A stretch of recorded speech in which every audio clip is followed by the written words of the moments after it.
Anda mengatakan saya passionnya memang di situ. Seringkali orang lupa bahwa passion itu bukan semata-mata karena Anda senang mengerjakan. Dipersulit sedikit, kemudian meninggalkan gelanggang. Pindah lagi karena passion pengennya yang gampang-gampang saja.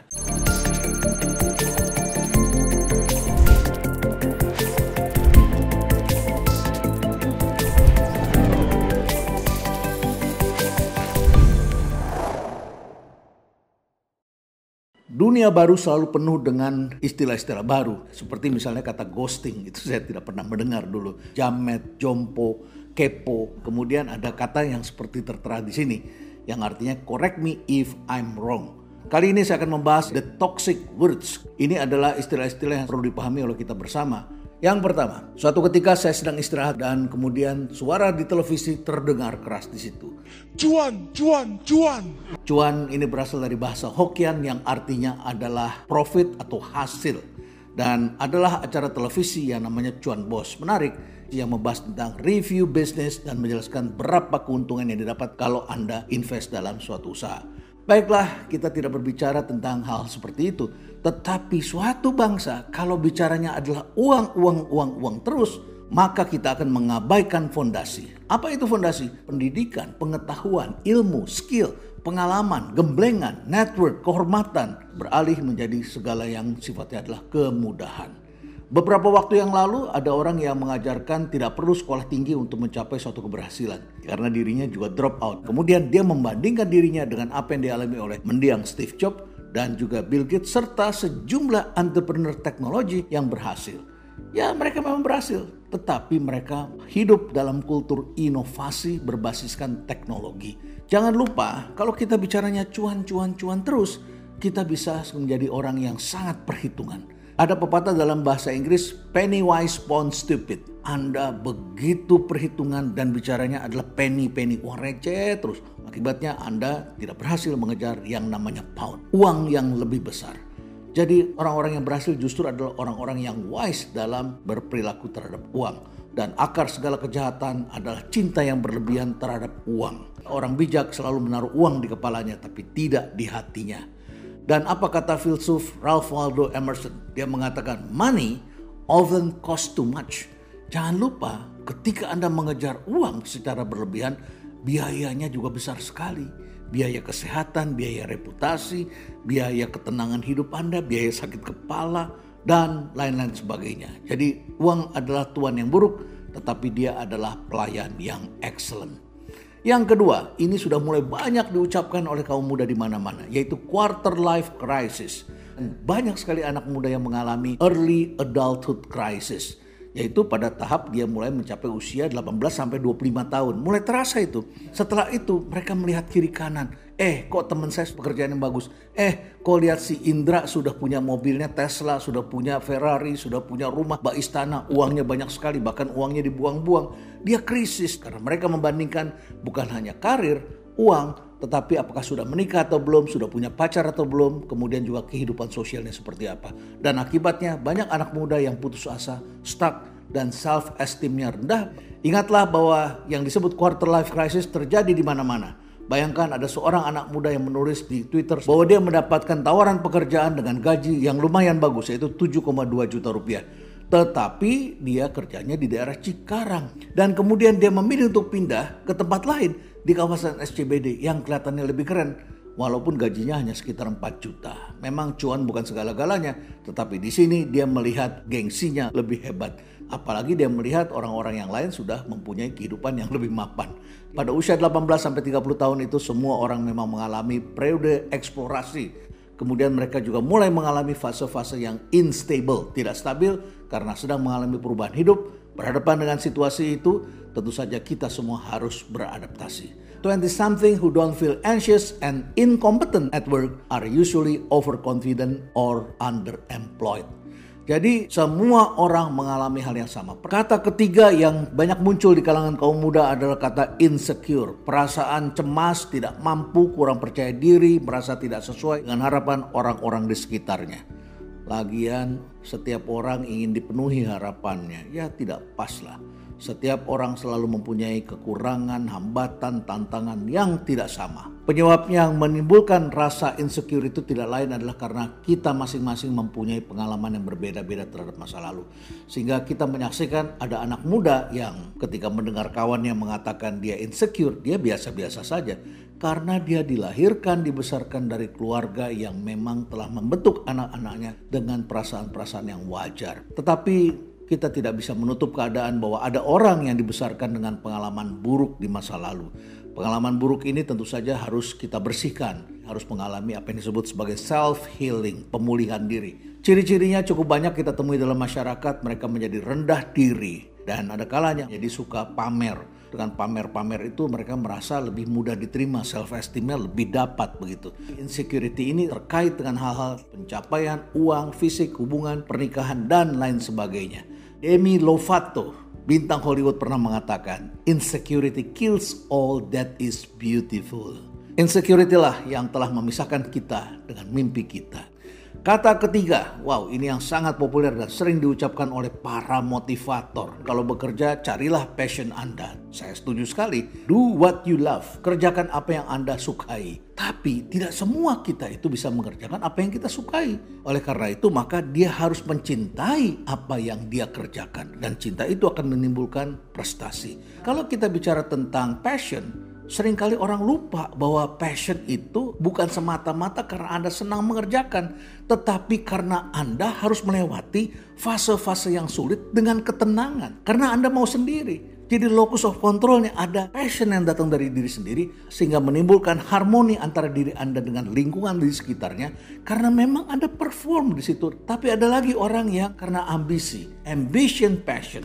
Jadi karena dia ambisi seperti itu, dorongannya dari eksternal. Supaya dapat uang banyak, supaya bisa mengalahkan temannya dan lain sebagainya. Dan akibatnya orang-orang seperti ini menjadi lebih kasar dan tidak wajar hidupnya. Orang yang passionate tentu saja akan bekerja dengan antusias. Kita bisa lihat cahaya di muka dan matanya. Begitu bersinar-sinar ketika melakukan sesuatu. Tetapi kalau dia berlebihan tentu juga berbahaya. Dan ini memang harus genuine, harus benar-benar original. Biasanya orang seperti ini akan bekerja tidak kenal letih, susah, dicaci maki, dibuat susah oleh orang lain, dia tetap berjalan. Tidak ada yang bisa mengalahkan orang-orang yang bekerja dengan passion. Tetapi passion ini belakangan sering disalah tafsirkan. Bekerja passion itu bukanlah bekerja yang mudah, tetapi benar-benar mau melewati serangkaian kesulitan-kesulitan. Karena bisa jadi Anda suka kedai kopi, Anda suka ngopi, Anda suka dengan usaha, dan kemudian Anda membuat kedai kopi. Tetapi ketika Anda membuatnya, ada orang lain yang lebih berhasil dari Anda. Terus karena Anda tidak berhasil, tiba-tiba Anda menjadi lemas dan Anda kemudian beralih pindah lagi usaha ke bidang yang lain. Anda mengatakan saya passionnya memang di situ. Pindah lagi karena passion pengennya yang gampang-gampang saja. Biasanya mereka memandang passion itu adalah semata-mata mereka suka saja. Dibentak sedikit, dipersulit sedikit, kemudian meninggalkan gelanggang. Saya mengambil program pendidikan S3 saya juga dengan sangat berat. Ketika banyak orang bisa bermain di luar dengan anak-anaknya, saya terpaksa harus berkutat dengan kertas, dengan komputer. Harus menyambung kata demi kata dalam disertasi saya setiap hari. Membuat buku juga begitu, itu adalah passion, tentu saja memerlukan pengorbanan. Kalau Anda menganggap passion itu adalah kemudahan, saya kira Anda keliru. Semua orang tentu saja harus memelihara passion. Kata Steve Jobs, the only way to do great work is to love what you do. Saya setuju sekali. Tetapi jika passion menggerakkanmu, biarkan akal yang mengendalikanmu. Jadi kita tidak cukup hanya berpikir tentang passion saja, tapi juga harus memikirkan rencana-rencana ke depan. Kita memerlukan karir, sesuatu yang bisa membuat kita bisa membayar atau membiayai aktivitas kita. Tapi kita juga perlu rasa bahagia, makna, dan tentu saja harus resilience menghadapi masa-masa sulit. Kata yang kelima, hustle culture. Hustle, cepat-cepat dalam pencapaian. Seakan-akan hidup itu dikejar-kejar terus seperti itu. Ini tentu saja tidak bisa kita hindari karena kaum muda dibesarkan dalam keadaan dikejar oleh teknologi. Computing cost dan biaya energi semakin rendah, tetapi kecepatan semakin besar. Anda juga bisa melakukan beragam aktivitas sekaligus. Pada saat Anda melakukan Zoom meeting, Anda bisa mengirim pesan untuk memasak, untuk memberi perintah, untuk bermain game, dan lain sebagainya. A lot of things to do. Dan bagi sebagian orang ini adalah pekerjaan yang sangat menyenangkan tetapi juga sekaligus meletihkan. Dan akibatnya juga sekarang anak-anak muda mulai bicara work-life balance. Ini adalah kata yang populer dari zaman dulu, tapi karena merasa under pressure, maka mereka merasa perlu sekali work-life balance dalam segala aktivitas. Karena sekarang sudah kita temui joke-joke baru, kerja tipes, katanya begitu. Dan dunia teleworking ini mau tidak mau akan mengakhirkan hustle culture. Tidak mengherankan kalau mereka kemudian mengacu pada ucapan yang disampaikan oleh Elon Musk. Ada banyak cara kita bisa bekerja lebih menyenangkan. Tetapi kalau Anda ingin merubah dunia, maka tidak mungkin dicapai dengan pekerjaan yang hanya 40 jam seminggu. Bahkan di beberapa negara di Eropa seperti di Prancis, masyarakat lebih senang bekerja di bawah 40 jam seminggu. Dan ketika undang-undang perburuan dirubah agar bekerja lebih banyak, maka demo besar pun terjadi di Prancis. Ciri-ciri seperti ini memang menunjukkan bahwa masyarakat tengah menolak apa yang disebut sebagai hustle culture. Sebelum bicara yang keenam, izinkan saya merap up terlebih dahulu apa yang telah kita bicarakan. Yang pertama tadi adalah cuan, quarter life crisis, insecurity. Dari situ mereka merasa lebih baik saya bekerjanya sesuai dengan passion saja, yang ditafsirkan sebagai pekerjaan cara mudah. Dan yang terakhir mereka menolak yang disebut sebagai hustle culture. Dari kelima itu kemudian manusia-manusia yang merasa tertekan mengatakan kantornya telah berubah menjadi toxic workplace. Tentu kita tidak bisa menutup mata ada kantor-kantor yang dipimpin oleh orang-orang yang memang toxicated. Yang selalu dengan tekanan-tekanan, ancaman-ancaman, dan keluarlah kata-kata yang banyak berada di kebun binatang. Tetapi tidak semua kantor itu mempunyai ciri-ciri seperti yang disebutkan tadi. Ada juga kantor yang sebetulnya normal. Tetapi karena sekarang begitu mudah orang merasa tertekan dan memiliki insecurity. Begitu ada persoalan sedikit, dibentak sedikit, tidak mengerjakan dan kemudian ditegur, mereka menuduh kantornya sebagai a toxic workplace. Waspadalah, tidak semua tempat seperti itu. Kaum muda hendaknya berhati-hati. Jangan sembarangan menuduh tempat kerja Anda sebagai a toxic workplace. Anda masih bisa memiliki pengalaman, pengetahuan, dan menjadi network Anda. Jadi apa yang telah Anda kerjakan di masa lalu itu selalu adalah bagian dari perjalanan hidup yang bisa dijalin kembali di kemudian hari. Yang ketujuh, mengatakan bahwa jangan bekerja keras, tetapi bekerjalah dengan cerdas. Saya mengutip apa yang pernah dikatakan oleh Abraham Lincoln ketika dia ditantang untuk menebang sebuah pohon yang sangat besar. Berikan saya waktu 6 jam. 4 jam pertama saya akan gunakan untuk mengasah kapak saya. Jadi 4 jam mengasah kapak itu adalah cara cerdas. Tetapi apakah Anda yakin cara cerdas itu bisa dilakukan dengan hanya menunggu? Tidak begitu, dia harus bekerja keras. Kalau Anda ingin mendapatkan pekerjaan yang gampang, maka dengarkanlah quotes ini. Tidak ada pekerjaan yang berat di dunia ini. Pekerjaan seberat apapun akan terasa ringan apabila tidak dikerjakan. Jadi kalau Anda ingin menghasilkan apa-apa yang disebut dengan cara smart, itu sebetulnya bekerja keras. Kata lain yang sangat populer yang ke-8 ini adalah passive income. Wah, saya senang sekali ketika mendengarkan passive income. Di usia saya sudah saatnya saya mendapatkan passive income. Let the money works for me. Tetapi ketika Anda baru mulai berkarir, berapa banyak uang Anda? Dan kalau dengan uang sedikit itu Anda mau bikin dia bekerja, celakalah Anda. Justru pada saat itulah Anda memerlukan uang itu bekerja dalam bentuk pendidikan.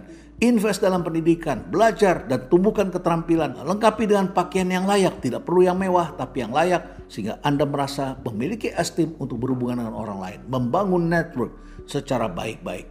Dan dari situ kemudian Anda akan memiliki pengetahuan, pengalaman, network dan sebagainya. Setelah Anda mempunyai uang lumayan, akhirnya di usia 40 tahun ke atas barulah uang itu bekerja dengan lebih baik kepada Anda. Tapi kalau baru umur 20-an Anda sudah ingin mempunyai passive income, apa kata dunia? Ya, tidak seperti itu. Tentu boleh saja punya 500.000, 1 juta, 2 juta, 5 juta untuk Anda main saham dan sebagainya. That's okay. Yang saya maksud adalah menghabiskan seluruh uang Anda seperti yang terjadi kemarin ini. Banyak orang yang kehilangan 100 sampai 150 juta baru umur 20 tahunan. Dan akhirnya diambil oleh mereka yang ingin melakukan flexing. Warren Buffett yang sekarang usianya sudah 90 tahunan, kaya raya, pemain saham yang handal, dan kalau dia berbicara seluruh dunia selalu mengikutinya. Kalau dia menarik uangnya dari satu negara, goncanglah perekonomian di negara itu. Dia pernah mengatakan, if you don't find a way to make money while you sleep, You will work until you die. Tapi Uncle Warren Buffett harap diingat juga bahwa beliau sampai hari ini masih bekerja, masih berpikir bagaimana uangnya bekerja. Dan mari kita dengarkan apa kata Josh Spector. Dia pernah mengatakan begini, passive income is a dangerous and misleading term. It takes a whole lot of active work to generate passive income. Misconception mengenai passive income ini saya kira perlu kita luruskan. Karena ini terhubung juga dengan terms yang ke-9, yaitu financial freedom. Bayangkan masih muda Anda sudah bicara financial freedom. Saya baru merasakan freedom secara finansial ketika saya melewati usia 40 tahunan.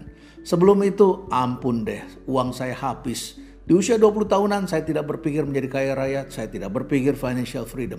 Saya bekerja sangat keras dan juga sangat cerdas untuk meraih kemerdekaan di usia 40 tahunan. Jadi, saudara tidak perlu sekarang memikirkan financial freedom di usia 20 tahunan, 30 tahunan. Belum saatnya. Karena sekarang banyak sekali influencer dan edukator keuangan yang mengatakan kita semua dituntut untuk mendapatkan financial freedom di usia di bawah 30 tahun. Kasihan ya. Ini kan sebetulnya adalah orang jualan. Dari situlah Anda yang akan diserang supaya menjadi customer mereka. Kali ini di usia 30 tahun, nikmatilah kehidupan sosial, pendidikan, improve terus keterampilan Anda karena Anda menghadapi dunia yang penuh dengan ancaman. Keterampilan Anda bisa menjadi usang dalam waktu dekat. Lebih baik Anda invest ke sana dan bangun hubungan-hubungan dengan banyak orang. Terakhir, kata yang paling sering diucapkan adalah kata privilege. Ini menyangkut soal status istimewa yang dimiliki oleh orang-orang tertentu. Karena kita sekarang membandingkan diri kita, nasib kita, pencapaian kita, tahap kita dengan orang lain. Anak-anak orang kaya, anak konglomerat. Dan kemudian timbullah percakapan-percakapan. Terang aja dia sudah mencapai lebih dahulu. Dia kan privilege. Tetapi saya ingin mengatakan juga kepada Anda, privilege tanpa usaha itu adalah nothing. Ibarat bola yang sudah berada di depan gawang tidak ditendang sampai masuk sampai gol. Itu pun belum cukup karena usaha kerja keras ini juga membutuhkan kesempatan. Tentu ada kesempatan dalam setiap saat. Kalau kita bisa melihat adanya kesempatan, kita memiliki usaha dan ditambah lagi ya syukur-syukur kita memiliki privilege. Alhamdulillah bola bisa masuk gawang. Tetapi ada yang tidak memiliki privilege, don't worry. Orang-orang yang memiliki privilege ini, ayahnya juga nothing dulunya. Ayahnya adalah orang yang bekerja keras. Anaknya yang hanya bermodalkan uang, itu adalah toxic. Dan tentu saja privilege bukan segala-galanya. Dan kita tidak pantas bercakap-cakap mempersoalkan apa yang sudah diperoleh orang sejak lahir. Dia tidak pernah memilih kesempatan untuk dilahirkan dari keluarga konglomerat, dari anak orang kaya. Dan untuk itulah maka privilege bisa Anda capai dengan upaya Anda sendiri. Dari semua itu tentu saja saya mengatakan ada dua hal. Yang pertama, kata-kata yang menekan hidup Anda. Sehingga Anda merasa insecure, Anda merasa hidup ini harus selalu mengejar uang. Dan Anda harus bekerja sedemikian rupa untuk mendapatkan financial freedom dan lain sebagainya. Hidup itu kok sulit amat sehingga kemudian Anda mengatakan saya mengalami yang disebut sebagai quarter life crisis. Tidak seperti itu. Di samping itu tentu saja ada hal lain yang perlu kita perbaiki. Kita semua tentu memiliki minat untuk bekerja. Tapi minat pun harus diimbangi dengan karir. Karena itulah maka passion memerlukan kerja keras untuk diwujudkan. Mari kita hadapi kehidupan baru yang penuh dengan tantangan. Stay relevant.